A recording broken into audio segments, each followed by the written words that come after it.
There was so fierce a look of resistance upon Yumi's round, dull face that Hannah felt unreasonably afraid.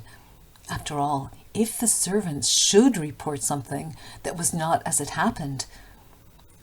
"Very well," she said with dignity. "You understand we only want to bring him to his senses so that we can turn him over as a prisoner." "I will have nothing to do with it," Yumi said. "I am a poor person. It is not my business." "Then please," Hannah said gently, "return to your own work." At once Yumi left the room, but this left Hannah with the white man alone. She might have been too afraid to stay had not her anger at Yumi's stubbornness now sustained her. "Stupid Yumi," she muttered fiercely. "Is this anything but a man, and a wounded, helpless man?" In the conviction of her own superiority, she bent impulsively and untied the knotted rags that kept the white man covered. When she had his breast bare, she dipped the small, clean towel that Yumi had brought into the steaming hot water and washed his face carefully. The man's skin, though rough with exposure, was of a fine texture and must have been very blond when he was a child. While she was thinking these thoughts, though not really liking the man better now that he was no longer a child, she kept on washing him until his upper body was quite clean. But she dared not turn him over. Where was Sadao? Now her anger was ebbing, and she was anxious again, and she rose, wiping her hands on the wrung towel. Then, lest the man be chilled, she put the quilt over him. "Sadao!" she called softly. He had been about to come in when she called. His hand had been on the door, and now he opened it. She saw that he had brought his surgeon's emergency bag and that he wore his surgeon's coat. "You have decided to operate!" she cried. "Yes," he said shortly. He turned his back to her and unfolded a sterilized towel upon the floor of the tokonoma alcove and put his instruments out upon it. "Fetch towels," he said. She went obediently, but how anxious now, to the linen shelves and took out the towels. There ought also to be old pieces of matting so that the blood would not ruin the fine floor covering. She went out to the back veranda, where the gardener kept strips of matting with which to protect delicate shrubs on cold nights, and took an armful of them. But when she went back into the room, she saw this was useless. The blood had already soaked through the packing in the man's wound and had ruined the mat under him. "Oh, the mat!" she cried. "Yes, it is ruined," Sadao replied, as though he did not care. "Help me to turn him," he commanded her. She obeyed him without a word, and he began to wash the man's back carefully. "Yumi would not wash him," she said. "Did you wash him then?" Sadao asked, not stopping for a moment his swift, concise movements. "Yes," she said. He did not seem to hear, but she was used to his absorption when he was at work. She wondered for a moment if it mattered to him what was the body upon which he worked so long, as it was for the work he did so excellently. "You will have to give the anesthetic if he needs it," he said. "I?" she repeated blankly. "But never have I." "It is easy enough," he said impatiently. He was taking out the packing now, and the blood began to flow more quickly. He peered into the wound with the bright surgeon's light fastened on his forehead. "The bullet is still there," he said with cool interest. "Now, I wonder how deep this rock wound is. If it is not too deep, it may be that I can get the bullet. But the bleeding is not superficial. He has lost much blood." At this moment, Hannah choked. He looked up and saw her face the color of sulfur. "Don't faint," he said sharply. He did not put down his exploring instrument. "If I stop now, the man will surely die." She clapped her hands to her mouth and leaped up and ran out of the room. Outside in the garden, he heard her retching, but he went on with his work. It will be better for her to empty her stomach, he thought. He had forgotten that, of course, she had never seen an operation. But her distress and his inability to go to her at once made him impatient and irritable with this man who lay like dead under his knife. This man, he thought, there is no reason under heaven why he should live. Unconsciously, this thought made him ruthless, and he proceeded swiftly. In his dream, the man moaned, but Sadao paid no heed except to mutter at him. "Groan," he muttered, "groan if you like. I am not doing this for my own pleasure. In fact, I do not know why I am doing it." The door opened, and there was Hannah again. She had not stopped even to smooth back her hair. "Where is the anesthetic?" she asked in a clear voice. Sadao motioned with his chin. "It is as well that you came back," he said. "This fellow is beginning to stir." She had the bottle and some cotton in her hand. "But how shall I do it?" she asked. "Simply saturate the cotton and hold it near his nostrils," Sadao replied, without delaying for one moment the intricate detail of his work. "When he breathes badly, move it away a little." She crouched close to the sleeping face of the young American. It was a piteously thin face, she thought, and the lips were twisted. The man was suffering, whether he knew it or not. Watching him, she wondered if the stories they heard sometimes of the sufferings of prisoners were true. They came like flickers of rumor, told by word of mouth, and always contradicted. In the newspapers, the reports were always that wherever the Japanese armies went, the people received them gladly, with cries of joy at their liberation. But sometimes she remembered such men as General Takima, who at home beat his wife cruelly, though no one mentioned it now that he had fought so victorious a battle in Manchuria. If a man like that could be so cruel to a woman in his power, would he not be cruel to one like this, for instance? She hoped anxiously that this young man had not been tortured. It was at this moment that she observed deep red scars on his neck, just under the ear. "Those scars," she murmured, lifting her eyes to Sadao. But he did not answer. At this moment he felt the tip of his instrument strike against something hard, dangerously near the kidney. All thought left him. He felt only the purest pleasure. He probed with his fingers delicately, familiar with every atom of this human body. His old American professor of anatomy had seen to that knowledge. Ignorance of the human body is the surgeon's cardinal sin, sirs. He had thundered at his classes year after year. To operate without as complete knowledge of the body as if you had made it, anything less than that, is murder. "It is not quite at the kidney, my friend," Sadao murmured. It was his habit to murmur to the patient when he forgot himself in an operation.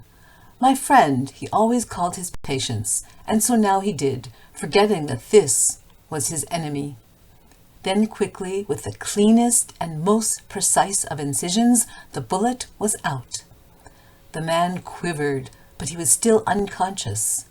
Nevertheless, he muttered a few English words. "Guts!" he muttered, choking. "They got my guts!" "Sadao!" Hannah cried sharply. "Hush!" Sadao said. The man sank again into silence so profound that Sadao took up his wrist, hating the touch of it. Yes, there was still a pulse so faint, so feeble, but enough, if he wanted the man to live, to give hope. "But certainly I do not want this man to live," he thought. "No more anesthetic," he told Hannah. He turned as swiftly as though he had never paused, and from his medicines he chose a small vial, and from it filled a hypodermic, and thrust it into the patient's left arm. Then, putting down the needle, he took the man's wrist again. The pulse under his finger fluttered once or twice, and then grew stronger. This man will live in spite of all, he said to Hannah and sighed.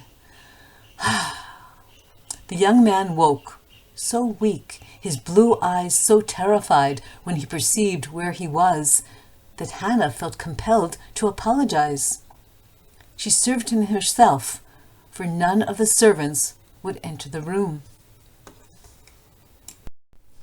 When she came in the first time, she saw him summon his small strength to be prepared for some fearful thing. "Don't be afraid," she begged him softly. "How come you speak English?" he gasped. "I was a long time in America," she replied.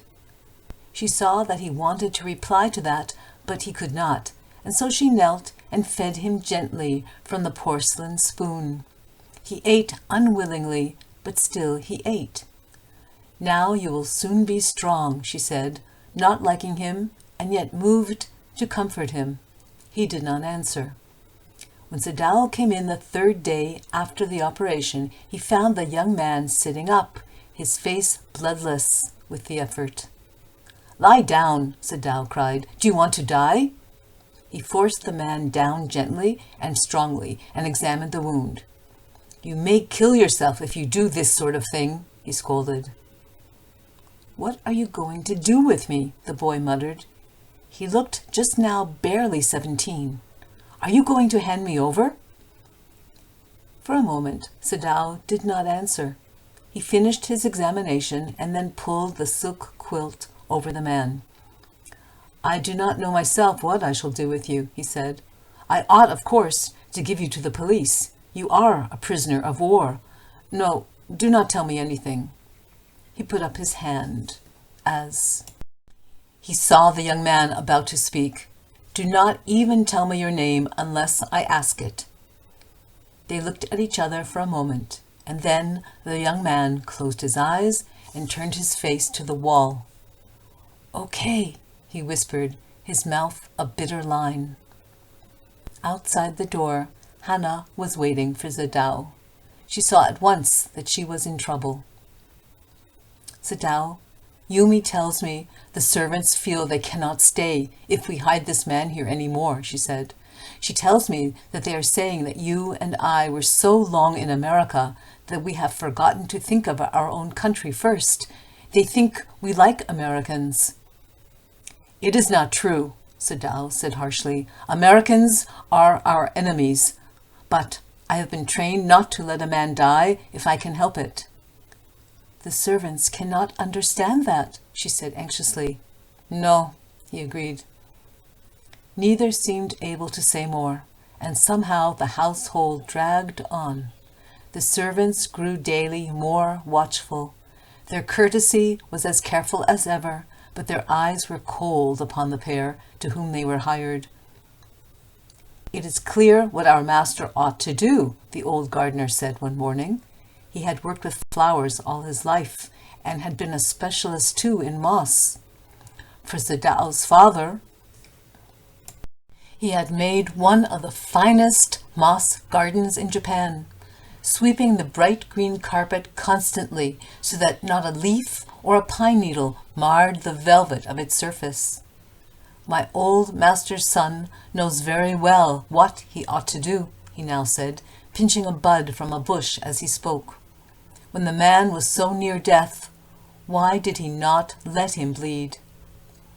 That young master is so proud of his skill to save life that he saves any life," the cook said contemptuously. She split a fowl's neck skillfully and held the fluttering bird and let its blood flow into the roots of a wisteria vine. Blood is the best of fertilizers, and the old gardener would not let her waste a drop of it. "It is the children of whom we must think," Yumi said sadly. "What will be their fate if their father is condemned as a traitor?" They did not try to hide what they said from the ears of Hannah as she stood arranging the day's flowers in the veranda nearby, and she knew they spoke on purpose that she might hear. That they were right, she knew too, in most of her being, but there was another part of her which she herself could not understand. It was not sentimental liking of the prisoner. She had come to think of him as a prisoner. She had not liked him even yesterday when he had said in his impulsive way, "Anyway, let me tell you that my name is Tom." She had only bowed her little distant bow. She saw hurt in his eyes, but she did not wish to assuage it. Indeed, he was a great trouble in this house. As for Sadao, every day he examined the wound carefully. The last stitches had been pulled out this morning, and the young man would, in a fortnight, be nearly as well as ever. Sadao went back to his office and carefully typed a letter to the chief of police, reporting the whole matter. On the 21st day of February, an escaped prisoner was washed up on the shore in front of my house. So far he typed, and then he opened a secret drawer of his desk and put the unfinished report into it. On the 7th day after that, 2 things happened. In the morning, the servants left together, their belongings tied in large square cotton kerchiefs. When Hannah got up in the morning, nothing was done. The house not cleaned, the food not prepared, and she knew what it meant. She was dismayed and even terrified, but her pride as a mistress would not allow her to show it. Instead, she inclined her head gracefully when they appeared before her in the kitchen, and she paid them off and thanked them for all they had done for her. They were crying, but she did not cry. The cook and the gardener had served Sadao since he was a little boy in his father's house, and Yumi cried because of the children. She was so grieving that after she had gone, she ran back to Hannah. "If the baby misses me too much tonight, send for me. I'm going to my own house and you know where it is." "Thank you," Hannah said, smiling, but she told herself she would not send for Yumi, however the baby cried. She made the breakfast, and Sadao helped with the children. Neither of them spoke of the servants beyond the fact that they were gone.